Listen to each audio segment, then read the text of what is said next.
मई 1999। जम्मू कश्मीर की बर्फ से ढकी ऊंची चोटियों पर जंग के बादल मंडरा रहे थे। कारगिल सेक्टर की पहाड़ियों में छिपकर बैठे पाकिस्तानी सैनिकों ने भारत के खिलाफ एक बार फिर जंग का ऐलान कर दिया था। उनकी साजिश इतनी खतरनाक और सटीक थी कि उन्होंने भारतीय सीमा में घुसकर करीब 130 बंकर बनाकर तोलोलिंग, टाइगर हिल, पॉइंट 5140, पॉइंट 4875 जैसे कई अहम स्ट्रेटेजिक पीक्स पर कब्जा कर लिया था। पाकिस्तान का मकसद NH-1A को काटकर भारत को सियाचिन से अलग करने का था। इस साजिश को नाकाम करने के लिए इंडियन आर्मी के लिए सबसे पहले तोलोलिंग को वापस लेना जरूरी था, क्योंकि ये वो पहाड़ी इलाका था जहां से पाकिस्तानी सेना NH-1A को अपनी फायरिंग रेंज में लेकर स्ट्रॉन्ग पोजीशन में थी। इंडियन आर्मी की तरफ से 18 ग्रेनेडियर्स को आगे बढ़ाया गया। एक कमांडिंग ऑफिसर ने जवानों का हौसला बढ़ाते हुए कहा, ऊपर बस 8-10 पाकिस्तानी चूहे हैं, जाओ गर्दन पकड़कर नीचे ले आओ। लेकिन हकीकत इससे कहीं ज्यादा खतरनाक थी। तोलोलिंग करीब 16,000 फीट की ऊंचाई पर है, जहां दुश्मन मशीन गन्स और मोटार्स के साथ घात जमाए बैठा था। इस ऊंचाई का पाकिस्तानी फौज के पास एक बड़ा एडवांटेज था। जैसे ही भारतीय जवानों ने तोलोलिंग की चढ़ाई शुरू की, पाकिस्तानियों ने उन पर गोलियों की बौछार कर दी और भारतीय सैनिकों को संभलने तक का मौका नहीं मिला। हालात इतने खराब थे कि 18 ग्रेनेडियर्स के जवान 16 दिनों तक एक दर्रे में फंसे रहे। जब कोई भारतीय जवान शहीद होता और साथ ही जवान उसका शव लाने की कोशिश करते, तो पाकिस्तानी सेना उनका मजाक उड़ाती और गोलीबारी करते हुए कहती, हिम्मत है तो आकर अपने अफसरों की लाश ले जाओ। तोलोलिंग की यह लड़ाई इतनी ज्यादा मुश्किल थी कि पूरे कारगिल युद्ध के दौरान शहीद हुए जवानों में से लगभग आधे जवान तोलोलिंग की लड़ाई में ही शहीद हुए थे। लेकिन फिर भी भारतीय सेना ने इस लड़ाई में साहस, धैर्य और वीरता की ऐसी मिसाल कायम की जिसे सुनकर आज भी हर भारतीय का सीना गर्व से चौड़ा हो जाता है। आखिर कैसे भारतीय फौज ने इतने मुश्किल हालातों में भी दुश्मन को तोलोलिंग से उल्टे पांव लौटने पर मजबूर कर दिया था? इस लड़ाई में 18 ग्रेनेडियर्स और 2 राजपुताना राइफल्स की कितनी बड़ी भूमिका थी? आइए जानते हैं तोलोलिंग की इस हिस्टोरिक बैटल की पूरी कहानी, जो कारगिल वॉर की सबसे पहली और सबसे अहम विक्ट्री मानी जाती है। सर्दियों में भारतीय सेना के खाली पड़े बंकरों में पाकिस्तान ने कब्जा जमा लिया। In the beginning of May that year, the Pakistanis had occupied Tololing, that sits atop the crucial Srinagar-Kargil-Leh highway, and caught India by its throat.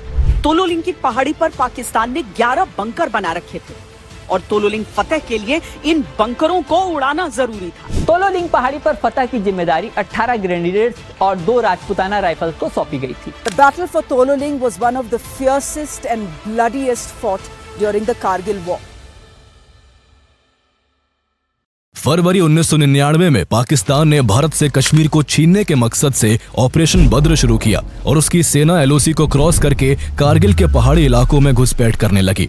Pakistan का प्लान बिल्कुल साफ था। वो कारगिल से गुजरने वाले नेशनल हाईवे 1A को अपने कंट्रोल में लेकर कश्मीर और लद्दाख के बीच के कनेक्शन को तोड़ देना चाहता था, ताकि सियाचिन ग्लेशियर को आइसोलेट कर वो भारत को कश्मीर के मुद्दे पर अपनी शर्तों पर बातचीत करने के लिए मजबूर कर सके। हालांकि भारत को पाकिस्तान की इस घुसपैठ की खबर 3 मई को ही लग गई थी, लेकिन भारत ने कोई मजबूत कार्रवाई करने में देरी की, जिस वजह से 2 दिन बाद उस एरिया में गश्त पर गए 5 भारतीय सैनिकों की पाकिस्तानियों ने जान ले ली और भारत की कई चौकियों और बंकरों को तबाह कर दिया। पाकिस्तानी सैनिक कारगिल के तोलोलिंग, टाइगर हिल, पॉइंट 5140, 3 पिंपल्स, खालूबार और पॉइंट 4875 जैसे कई स्ट्रेटेजिक इलाकों पर कब्जा जमा चुके थे। ये सभी चोटियां ऊंचाई पर थीं, जहां से पाकिस्तान की फौज आसानी से भारत की गतिविधियों पर नजर रख सकती थी और फायरिंग कर सकती थी। इसलिए पाकिस्तानी सैनिकों को वहां से खदेड़ना एक बेहद मुश्किल काम होने वाला था। पाकिस्तानी घुसपैठियों को कारगिल की चोटियों से खदेड़ने के लिए इंडियन आर्मी 10 मई को ऑपरेशन विजय की शुरुआत करती है। हजारों सैनिकों को अलग अलग जगहों से कारगिल की तरफ मोबिलाइज किया जाता है। वैसे तो ऑपरेशन विजय के लिए करीब 2 लाख सैनिकों को तैयार रहने के लिए कहा गया था, लेकिन कारगिल द्रास क्षेत्र की कठिन ज्योग्राफिकल कंडीशन के कारण इतने सैनिकों को एक्चुअल बैटलफील्ड तक भेज पाना पॉसिबल नहीं हो पाया। भारत को पूरा कारगिल वॉर ब्रिगेड और बटालियन लेवल पर लड़ना पड़ा, जिसके चलते कारगिल द्रास सेक्टर में भारत की ओर से एक्चुअल बैटलफील्ड में सिर्फ 30,000 ट्रूप्स ही डिप्लॉय हो सके। शुरुआती दिनों में भारतीय सेना को दुश्मन की एग्जैक्ट पोजीशंस का पता लगाने और अपनी टैक्टिकल तैयारी में थोड़ा वक्त लगा। स्ट्रैटेजिक लोकेशन और युद्ध के ब्रॉडर नतीजों को ध्यान में रखते हुए ये तय किया गया कि सबसे पहले तोलोलिंग को दुश्मनों से आजाद करवाया जाएगा, क्योंकि यहाँ कब्जा जमा कर बैठे पाकिस्तानी सैनिक इतनी अच्छी पोजीशन में थे कि वो न केवल नेशनल हाईवे 1A पर भारतीय सेना की एक्टिविटीज पर सीधी नजर रख रहे थे, बल्कि जब चाहे तब NH-1A पर अंधाधुंध गोलीबारी कर भारतीय फौज को नुकसान पहुंचा रहे थे। इस हाईवे पर हैवी आर्टिलरी फायर की वजह से सेना की मूवमेंट तक रुक गई थी। ऐसे में तोलोलिंग को रिक्लेम करना न सिर्फ हाईवे की सुरक्षा के लिए जरूरी था, बल्कि इससे आगे की चोटियों पर बढ़त हासिल करने में भी मदद मिलती। लेकिन तोलोलिंग को वापस से हासिल करना भारत के लिए बेहद मुश्किल था। तोलोलिंग की ऊंचाई 16,000 फीट है और इसकी चढ़ाई में ना तो कोई कवर मिलता है और न ही जवानों को छिपने या आराम करने का मौका मिलता है। ऐसे में भारतीय सैनिकों के लिए तोलोलिंग की 16,000 फीट ऊंची पहाड़ियों पर चढ़कर पहले से ही कब्जा जमा कर बैठे पाकिस्तानियों की भारी गोलीबारी के बीच दुश्मन का सामना करना काफी चुनौती भरा था। लेकिन फिर भी इंडियन आर्मी ने इस मिशन को पूरी प्लानिंग के साथ एग्जीक्यूट करने का फैसला लिया। तोलोलिंग को जीतने की जिम्मेदारी ब्रिगेडियर अमरनाथ ऑल को सौंपी गई, जो इस वॉर में शामिल अलग अलग बटालियंस को लीड कर रहे थे। 56 माउंटेन ब्रिगेड को तोलोलिंग की रिज लाइन क्लियर करने का टास्क मिला, ताकि बाकी बटालियनों को आगे बढ़ने का रास्ता मिल सके। 8 सिख और 1 नागा के कंधों पर प्रीलिमिनरी एक्शंस की जिम्मेदारी थी और 18 ग्रेनेडियर्स को फाइनल असॉल्ट का टास्क मिला, जिन्हें तोलोलिंग टॉप को कैप्चर कर वहां दुश्मन का सफाया करके तिरंगा फहराना था। शुरुआती ब्रीफिंग में जब कारगिल बेस्ड 121 ब्रिगेड के कमांडर ने 18 ग्रेनेडियर्स के कमांडिंग ऑफिसर से बात की थी, तो उनसे कहा गया था कि ऊपर ज्यादा कुछ नहीं है, बस 8-10 इन्फिल्ट्रेटर्स है, चढ़ाई करो और इन पाकिस्तानी चूहों को गर्दन से पकड़कर नीचे घसीट लाओ। लेकिन उनका यह आकलन बहुत जल्द बिल्कुल गलत साबित हुआ। ऊपर पहाड़ी पर दर्जनों नहीं सैकड़ों पाकिस्तानी सैनिक पहले से ही पक्की पोस्ट और डिफेंसिव पोजीशंस में घात लगाए बैठे थे। ऐसे में ये एक पूरी तरह से जानलेवा मिशन था, जिसमें दुश्मन तक पहुंच पाना ही सबसे बड़ी कठिन चुनौती थी। तोलोलिंग की चढ़ाई पर निकले हर एक जवान के कंधों पर 25 किलो से ज्यादा वजन था, जिसमें उनके वेपन्स, एम्यूनिशन, ग्रेनेड्स और बाकी वॉर इक्विपमेंट शामिल थे। जहां इस बोझ के साथ किसी की भी केवल 15-20 फीट की ऊंचाई चढ़ने पर ही सांसें फूल सकती है, वही भारतीय जवानों को दुश्मन को तोलोलिंग से खदेड़ने के लिए 16,000 फीट की चढ़ाई करनी थी। ऐसी ऊंचाई पर लड़ाई के दौरान हर ग्राम कई किलोग्राम के जितना भारी लगने लगता है। इसलिए जवानों को तय करना था कि वो अपने साथ खाने के लिए राशन लेकर जाए या फिर कुछ एक्स्ट्रा गोलियां। वो अपने साथ या तो 2 किलो खाना ले जा सकते थे या फिर उसकी जगह एक्स्ट्रा 100 गोलियां कैरी कर सकते थे। दोनों की ही कमी खतरनाक साबित हो सकती थी। ऐसे में सभी भारतीय जवानों ने खाना छोड़कर गोलियां चुनी। आगे चलकर इसका नतीजा ये हुआ कि भूख और प्यास के मारे उनका बुरा हाल हो गया और उनमें से कईयों ने खुद को जिंदा रखने के लिए कई दिन केवल सिगरेट पीकर गुजारे थे। चूंकि दुश्मन को हाइट का एडवांटेज था और वो आसानी से नीचे की मूवमेंट्स को देख सकता था, इसलिए भारतीय जवानों के लिए दिन के उजाले में ऊपर मूव करना जोखिम भरा था। ऐसे में इंडियन सोल्जर्स केवल खराब मौसम या फिर काली अंधेरी रातों में ही मूवमेंट कर सकते थे। लेकिन यहाँ रात के समय भी टेम्परेचर -5 से -11 डिग्री तक गिर जाता था, इसलिए रातें भी आसान नहीं थी। 16,000 फीट की चढ़ाई किसी ट्रेंड और एक्लाइमेटाइज सोल्जर के लिए भी 11 घंटे की होती है। लेकिन यही चढ़ाई अगर स्टीप इंक्लाइन, ब्लैंकेट फायरिंग और इंच बाय इंच रेंगते हुए हो तो यही रास्ता महीनों जैसा लगने लगता है। और भारतीय जवानों के लिए अब ये लड़ाई बिल्कुल वैसी ही होने जा रही थी। इन मुश्किल हालातों के बीच भी भारतीय जवान लगातार 8 दिनों तक दुश्मन की पोजीशन के करीब पहुंचने की कोशिश करते रहे। कोई हेक्स और रस्सियों के सहारे ऊपर चढ़ने की कोशिश कर रहा था, तो कोई बड़े चट्टानों की आड़ में छिपकर खुद को दुश्मन की नजरों से बचाते हुए आगे बढ़ रहा था। लेकिन पाकिस्तानी सैनिकों द्वारा की जा रही भारी फायरिंग के बीच वो बहुत आगे नहीं बढ़ सके। कई दिनों की लगातार कोशिशों के बावजूद तोलोलिंग की चोटी पर अब तक कोई ठोस कामयाबी नहीं मिल सकी थी। ऐसे में 18 ग्रेनेडियर्स को अपनी टैक्टिक्स बदलनी पड़ी और फ्रेश प्लानिंग के साथ नए सिरे से आगे बढ़ने का फैसला किया गया। कर्नल खुशहाल ठाकुर ने एक नया टैक्टिकल प्लान तैयार किया, जिसके तहत सबसे पहले घातक प्लेटून को साउथ ईस्ट पर से आगे बढ़ना था, जिसका नेतृत्व कैप्टन सचिन निम्बलकर कर रहे थे। उनके पीछे एक कंपनी मेजर RS राठौर के कमांड में थी और B कंपनी जो शुरू से ए कंपनी की बैकअप फोर्स थी, उसको मेजर राजेश अधिकारी के नेतृत्व में आगे चलकर सदर्न अप्रोच से पॉइंट 4590 पर कब्जा करना था। वही सी company major Joy Das Gupta और D company major Vishal Sharma के नेतृत्व में थी और उन्हें साउथ वेस्ट पर से आगे बढ़ते हुए पॉइंट 5140 और हम से आ रही दुश्मन की रीइंफोर्समेंट लाइन को डिस्टर्ब कर दुश्मन पर असॉल्ट लॉन्च करना था। इस प्लान के साथ 22 मई को दोपहर 3 बजे तक सभी टुकड़ियां 16 ग्रेनेडियर्स के फायर बेस पर पहुंच गई और ठीक शाम 7:30 बजे कैप्टन सचिन निम्बलकर ने अपनी टीम के साथ बहादुरी से साउथ ईस्ट पर की ओर कूच कर दिया था। लेकिन जैसे ही वो ऑब्जेक्टिव के महज 300 मीटर दूर पहुंचे, उन्हें दुश्मन की हेवी फायरिंग ने रोक दिया। पाकिस्तानी चुपचाप ऊंचाई से भारतीय फौज की मूवमेंट पर नजर रख रहे थे। वो पहले भारतीय जवानों को रस्सियों के सहारे अपने नजदीक तक आने देते और जैसे ही उनके बीच का फासला महज कुछ मीटर का रह जाता, वो ऊपर से कभी गोलियां चला देते तो कभी बड़े बड़े पत्थर भारतीय सेना की ओर लुढ़का देते। यानी इस तरह पाकिस्तानियों को बिना गोलीबारी के भी भारतीय फौज को रोकने में कामयाबी मिल रही थी। इसी टैक्टिक के चलते कई भारतीय सैनिक बड़े बड़े पत्थरों के नीचे दबकर शहीद हो गए। 23 और 24 मई को पाकिस्तान सैनिकों ने इंटेंस फायरिंग शुरू कर दी, जिससे भारतीय जवानों को आगे बढ़ने के बजाय जो भी कवर मिल सका उसके पीछे छिपना पड़ा। हालात इतने खराब थे कि 18 ग्रेनेडियर के 2 प्लेटून्स तोलोलिंग की एक रिज में 16 दिनों तक फंसे रहे। पाकिस्तानी पोस्ट से लगातार हैवी गन फायर जारी रहा, जिससे कैजुअलिटीज और बढ़ती गई। ऊपर से बारिश और घना कोहरा इस मुश्किल को और भी बढ़ा रहा था। इस तरह भारतीय सैनिकों का मोराल टूट रहा था, क्योंकि दुश्मन के बहुत करीब पहुंचकर भी उन्हें कोई ब्रेक थ्रू नहीं मिल रहा था। इस वक्त तक कारगिल युद्ध के अन्य मोर्चों पर भी भारत को कुछ खास सफलता नहीं मिल रही थी। ऐसी सिचुएशन में कारगिल की हजारों फीट ऊंची पहाड़ियों पर छिपकर बैठे घुसपैठियों से लड़ने के लिए आर्मी और एयरफोर्स को कंधे से कंधा मिलाकर चलने की जरूरत थी। इसलिए 26 मई 1999 को एयरफोर्स भी इस जंग का आधिकारिक रूप से हिस्सा बन गई और ऑपरेशन सफेद सागर लॉन्च कर दिया गया। ऑपरेशन सफेद सागर शुरू होने के अगले ही दिन 27 मई 1999 को इंडियन एयरफोर्स ने इंडियन आर्मी को सपोर्ट देना शुरू कर दिया। इस दौरान इंडियन एयरफोर्स के 4 MI-17 हेलीकॉप्टर्स तोलोलिंग की पहाड़ियों के ऊपर लगातार उड़ान भर रहे थे।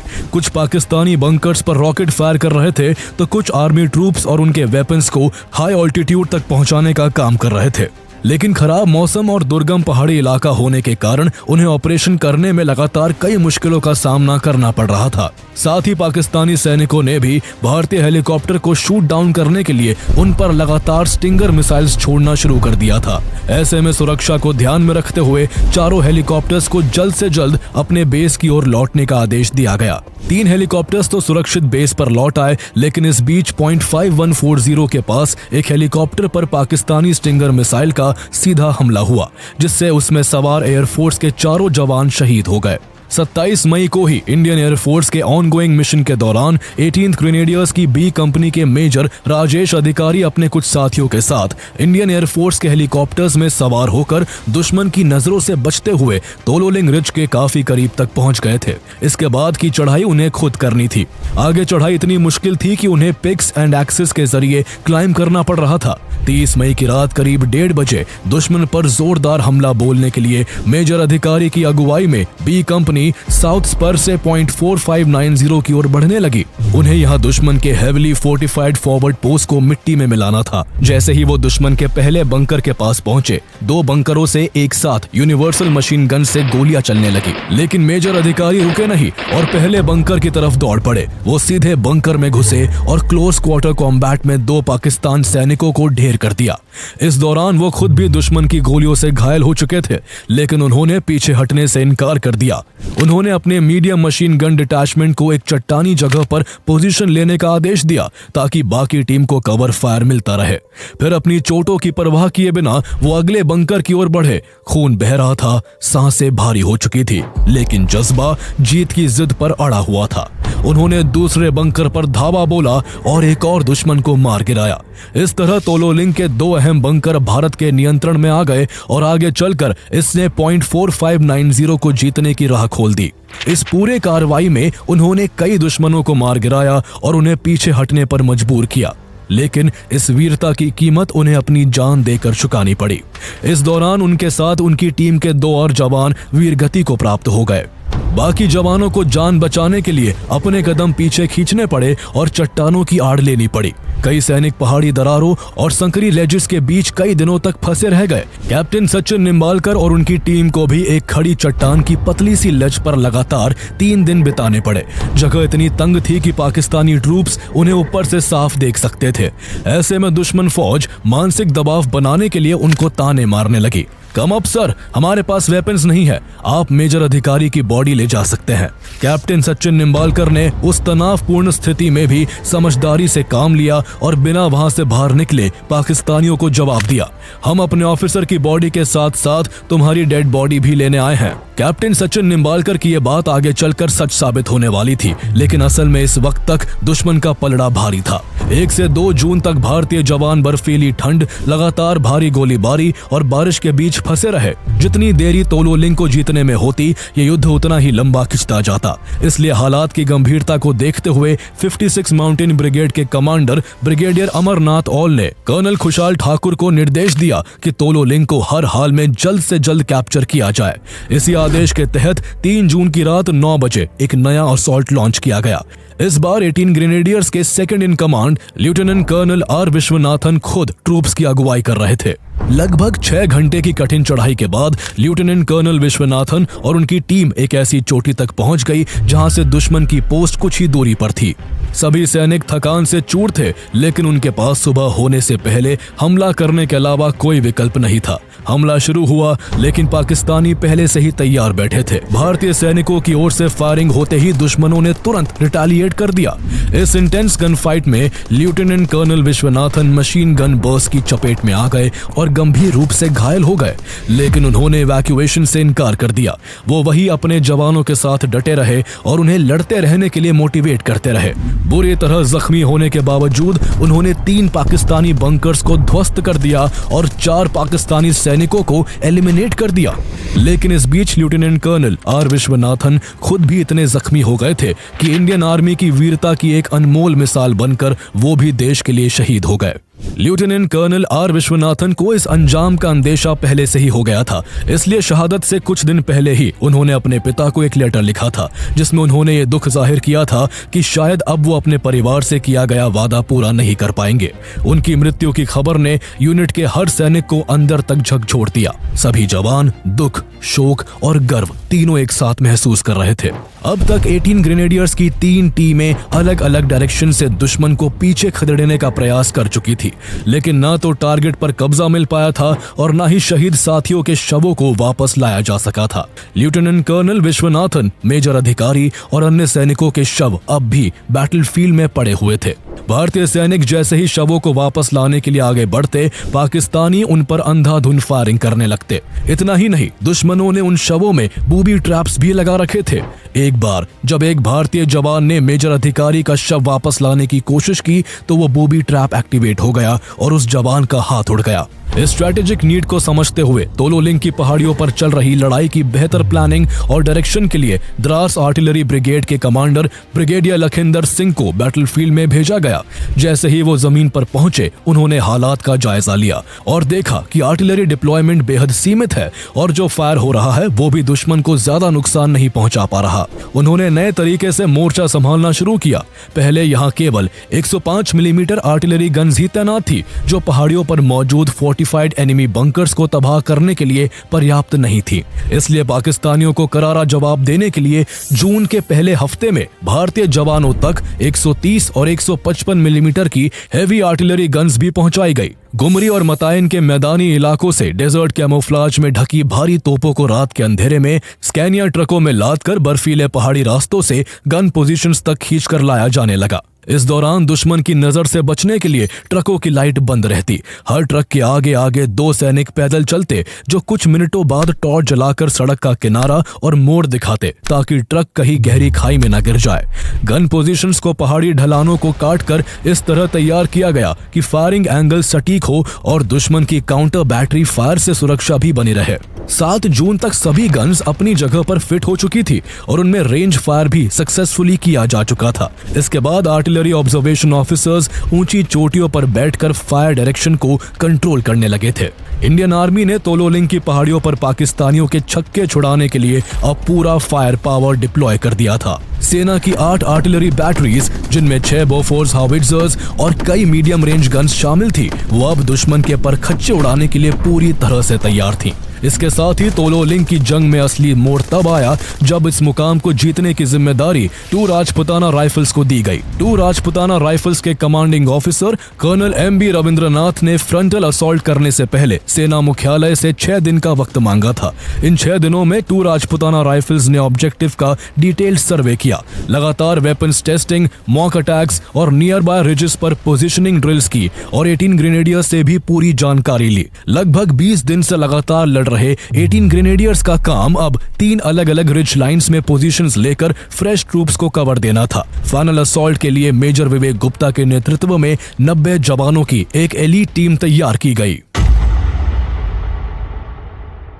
फाइनल असॉल्ट की सारी तैयारियां पूरी हो चुकी थी। हमले से ठीक पहले कर्नल रविंद्रनाथ ने सभी जवानों को एक जोशीला भाषण दिया। उनकी गूंजती हुई आवाज और उनके हर शब्द में बस एक ही बात साफ थी, किसी भी कीमत पर जीत चाहिए। उनकी गर्जना भरी आवाज सुनकर सभी 90 जवानों के अंदर जैसे आग सी दौड़ गई। सूबेदार भंवर लाल ने कर्नल रविंद्रनाथ से बस इतना कहा, सर, मैं वादा करता हूँ अगली सुबह तोलोलिंग टॉप पर साथ बैठकर चाय पिएंगे।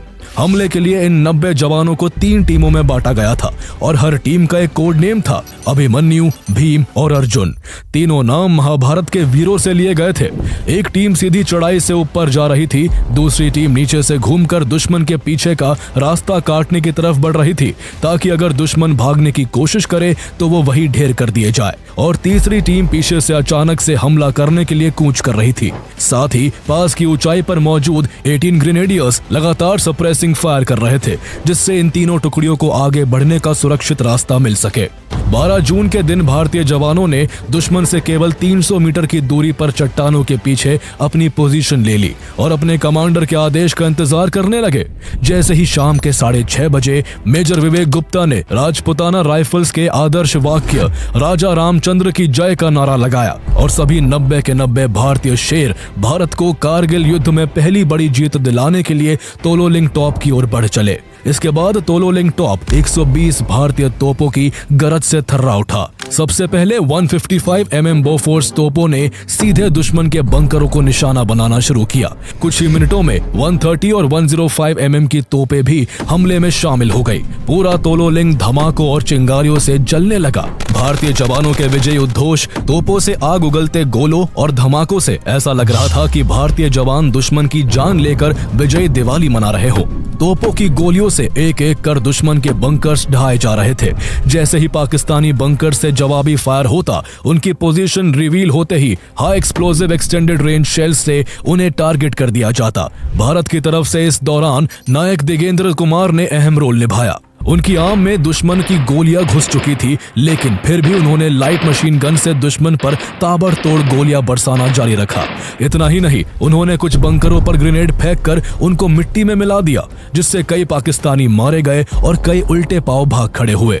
भारत का यह हमला इतना सटीक और घातक था कि पाकिस्तान सेना की तरफ से अब सिर्फ इक्का दुक्का फायरिंग और मोटर्स ही रुक रुक कर आ रहे थे। आधी रात होते होते पाकिस्तान की फायरिंग भी बंद हो गई। भारत को आंख दिखाने वाले पाकिस्तानी चूहे अब डरकर बिलों में दुबके हुए थे। कुछ पाकिस्तानी बंकर्स पहाड़ की गुफाओं में थे, जहां तक ना तो तोपों के गोले पहुंच पा रहे थे और ना गोलियों की मार। वहीं से छुपकर वो अपनी मशीन गन से भारतीय सैनिकों पर हमला कर रहे थे।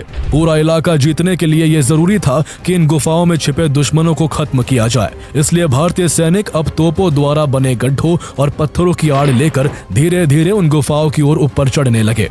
वहां दुश्मन के करीब पहुंचने पर उनके सामने ये एक बड़ा चैलेंज था कि उन्हें ग्रेनेड फेंककर दुश्मन के बंकरों को डिस्ट्रॉय भी करना था और सामने से हो रही फायरिंग से खुद को बचाना भी था। इन सब में रात के करीब 2:30 हो चुके थे, लेकिन अब भी तोलोलिंग टॉप को पूरी तरह से पाकिस्तानियों से मुक्त नहीं करवाया जा सका था। युद्ध को लंबा खींचता देख हवलदार यशवीर सिंह तोमर ने एक ऐसा फैसला किया जो इतिहास में दर्ज हो गया। उन्होंने अपने साथियों से उनके ग्रेनेड मांगे और अकेले ही दुश्मन दुश्मन के बचे हुए बंकरों की ओर दौड़ लगा दी। दौड़ते हुए वो एक हाथ से राइफल चला रहे थे और दूसरे हाथ से पाकिस्तानी बंकरों पर ग्रेनेड बरसा रहे थे। उन्होंने पाकिस्तानी बंकरों पर लगातार 18 ग्रेनेड फेंके, जिनकी चपेट में आकर कई दुश्मन ढेर हो गए।